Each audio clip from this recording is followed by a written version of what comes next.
Hello, my lovely viewers. It's time for another Reveal Truth episode, where we delve into the tales of men who have battled with the agony of discovering their wives' infidelity. Brace yourselves and let's dive right in. I guess I shouldn't have been snooping. I thought I was just being a bit insensitive, invading my wife's privacy. I had the best of intentions, at least that's what I told myself when I found her diaries. I thought if I read a little bit of them I would learn some secret desire she had. Something that would allow me to get her the perfect 15th anniversary gift. Well, what I found did eventually give me an idea for her anniversary gift. It just took me a while to put it together. It took me quite a while, nearly a full 5 years. I guess I should fill in some of the backstory. Sandy and I, James, were high school sweethearts. We were deeply in love and discovered the joys of sex at an early age. Unfortunately, we were a little slow in learning about contraception, and Sandy got pregnant in the spring of our senior year. Our parents were not happy with us and took us out of town to be married in a very quiet civil service, attended by the 4 parents and the 2 of us. Even though we were both 18, if the school had found out, we both would have been expelled, so we hid the pregnancy until graduation. Not the most fantastic beginning for a marriage, but we were excited about the baby make that babies, yes, with an S twins, one of each. Luckily, Sandy's father was able to get me a job on his construction crew, so I was able to modestly provide for my new wife and children. In time, I became a crew leader, which gave us enough money to afford a nice house in a working-class neighborhood. I worked long hours and Sandy spent all her time caring for our children. We didn't have much time to ourselves. Our social life was limited to kid functions, except for the occasional times our parents took the kids overnight. We had busy lives, but we maintained a reasonably active sex life. I took classes during the slower winter months, and eventually earned an associate's degree in business management. When the kids entered middle school, I was promoted to a regional manager position. Things got much easier for us financially, and my hours became a little more regular. The only drawback was I had to travel to the home office for some manager meetings. That usually meant I was gone 3 to 4 days every other month. With the kids being older, Sandy decided to get a realtor's license, and was hired by Henderson Realty, who listed several of the spec houses we built. They were a large firm, and Sandy did showings for them. She didn't make a lot of money, but she enjoyed the work, even though it meant she often worked odd hours. The summer before the twins were to start their freshman year of high school, Sandy and I were approaching our 15th wedding anniversary. I had been saving money to do something special for her, but just couldn't think of anything special to get her. One Saturday afternoon, the kids were gone and Sandy had a showing, so I was home alone. I was getting desperate to come up with something special, so I thought I'd look through her closet and jewelry items, in the hope of finding inspiration of some sort. I looked at her outfits and just didn't have a clue what she might need or want. Then I decided to check out her jewelry box. What she had was pretty modest, and I thought maybe a nice diamond tennis bracelet would do the trick. As I was putting her jewelry box back into the drawer, it kinda stuck, and I realized there was something in the back of the drawer preventing the box from going back in completely. I dug around and pulled out 3 small books. Each book was nicely bound and had a small flap and lock to secure them.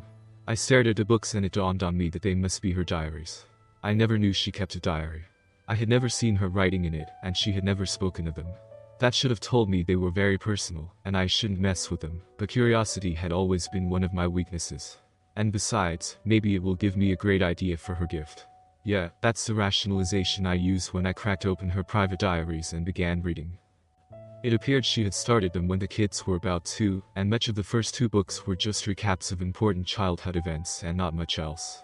The 3rd book was much more recent and talked of her struggles to pass her realtor's exam and landing the job with Henderson. It went on to talk about how nervous she'd been when she did her first showing, and how grateful she was to have Brad Henderson, the owner's son, help her write her first contract and consummate her first sale. Apparently, she worked a lot with Brad because the next several pages of entries were filled with her activities with him. One particular entry caused me to pause. Sandy had written a detailed description of young Mr. Henderson. From her writings I learned he was 24, so nearly 10 years younger than me, tall and very well built, with delicious deep blue eyes and a smile that could melt a girl's panties. What the fuck? I quickly read farther into the book, and my world began to crumble. Checking the dates of her entries, I figured out it took Brad about 6 months to get her into bed, and they fucked several times over the following year. No doubt their affair would have continued, but Brad's grandfather, who owned several vacation resorts on the West Coast, convinced Brad to move out west and become his understudy. Sandy's entries over the last year often lamented the loss of her delicious guilty pleasure. Well, that revelation certainly ended any plans for making our 15th anniversary special. She got a cheap bouquet of flowers period, no card, no dinner and no sex. Reading her diary clearly showed she had been quite smitten with Brad, and felt no compunction about cheating on me. I had no doubt she would still be gleefully fucking the acid if he hadn't left town. Her cavalier attitude about cheating had me wondering if she was currently looking for a stud to replace Brad.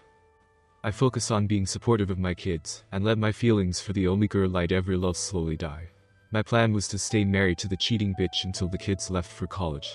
We live in a no-fault state, so there was little I could do to protect myself from the courts. I dumped most of the money we had saved into a tuition account for the kids, knowing that I would be responsible for that anyway.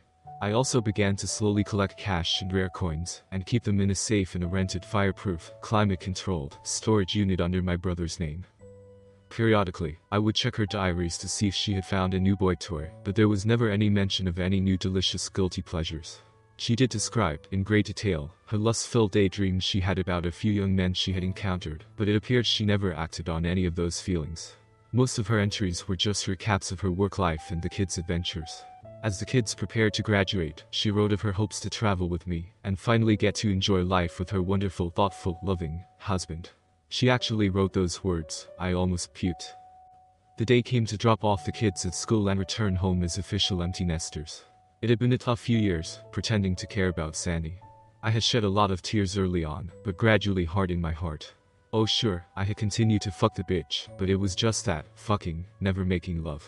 Although her sex life had slowed to a crawl, Sandy was always receptive and sometimes initiated things. Too bad, I really liked fucking her, and even began taking her ass whenever I wanted. I'm not sure she really liked it, but she allowed it. At that point, I didn't care what she liked, I was doing it for my own guilty pleasure, not hers. I had Sandy's big SUV packed to the gills and a ton of crap loaded onto the roof. The kids' campus was about 2 hours away, so we all chatted away as I made the drive. We got the kids delivered and set up in their respective dorms, and got back into the SUV for the drive home. James, can you believe our babies are off to college? My god, it seems like yesterday I was changing their diapers. Yes, those early years just seem to have flown by. It's great to see them so excited about this next phase in their lives. Oh James, I'm pretty excited to begin this next phase in our lives too. Just think about the time we will have to ourselves. I want to travel a little and really enjoy each other. Well, Sandy, I'm very, very excited to begin this new chapter in life. I am truly looking forward to traveling with my beautiful companion to exotic places. Sandy grinned and leaned over and kissed me on the cheek, and then settled back in her seat and drifted off to sleep. Sandy awoke when I pulled into her garage. Oh my, I must have conked out on you there. I can't believe we're home. Yep, you're home, I said as I got out of the car and opened the rear hatch and reached for my 2 suitcases. Sandy frowned at me and said, oh shit, did they forget some of their stuff? Just then a small SUV pulled into our driveway, and an attractive young lady got out and waved to me before opening the rear hatch of her car. Nope, these are my bags, I said as I hefted the bags and carried them to the other vehicle. I stored the bags and kissed the young lady as Sandy stood gaping at us. Sandy, I'm sure you remember Carolyn from my office. She is here to pick me up. We will be back in about 3 weeks. 3 weeks. James, what the hell are you talking about? You never said anything about any business trips. How can you just spring this on me like this? Carolyn stepped up to Sandy and handed her a large envelope. I said, those are the divorce papers. I suggest you have an attorney review them. I think I have been fair, but still, you should get an attorney. Divorce? What the hell do you mean divorce? James, what's this all about? Is this some kind of sick joke? It's no joke. Carolyn and I are leaving for a 2-week cruise and a week stay at a very romantic island resort. The hell you are. Have you lost your fucking mind? We're married, you can't be running off with this bimbo. She's not a bimbo, in fact it took me years to convince her just to let me kiss her, but she was worth the wait. Now, we have to go, we have a flight to catch. The movers came while we were gone and moved all my stuff to Carolyn's. I've taken half of our cash, and my lawyer will answer any questions you may have. James, please, how can you do this? How can you just leave me? We've had almost 20 years together, doesn't that mean anything to you? She sobbed, tears streaming down her face. Yes, Sandy, it does. I loved you with all my heart for 15 years. I gave you all I had to give, but it just wasn't enough for you. You just had to have your delicious guilty pleasures. Recognition burst onto her face as her hand flew up to her mouth. My diaries. You read my diaries. Oh my god. Oh my god. James, please, it was a mistake. Please, baby, don't do this. Please, I love you. Please, James. I turned to Carolyn and kissed her sweet lips, then looked back at my soon-to-be ex-wife. You had your delicious guilty pleasures, now it's time for me to have a few of my own. Epilogue. Sandy tried to fight the divorce and even denied having an affair with Brad, telling everyone I had just lost my mind and run off with some floozy. Fortunately, I had taken the diary with her handwritten confessions, and when I sent photos of it to the kids, they knew she had lied. Despite her attempts to delay it, the divorce eventually went through, costing me a small fortune.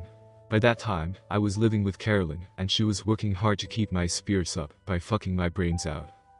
Sandy requested and I agreed to one final conversation when the final divorce papers were signed. She began apologizing to me, but I raised a hand to stop her. Then I asked her the only question I wanted answered: why? James, I did it for purely selfish reasons. I was flattered some handsome young hunk wanted me and I was positive you'd never find out. I never had any feelings for Brad except lust. It was just the whole forbidden fruit thing. He was only the second man I'd ever experienced. The cheating was so naughty and so exciting. I was so caught up in my own pleasures, I never thought about the consequences of getting caught and of hurting you. I'm so embarrassed by what I did and so devastated by what it has cost me. I hope someday you will be able to forgive me. Sandy, you gave me 15 good years and 2 great kids, for that I will always love you. The last few years of our marriage were the worst of my entire life, and for that I will always hate you. Given time, I assume I will eventually work out that conflict and maybe be able to forgive you, but don't hold your breath. I stood and walked out of the conference room. I could hear Sandy sobbing as I left.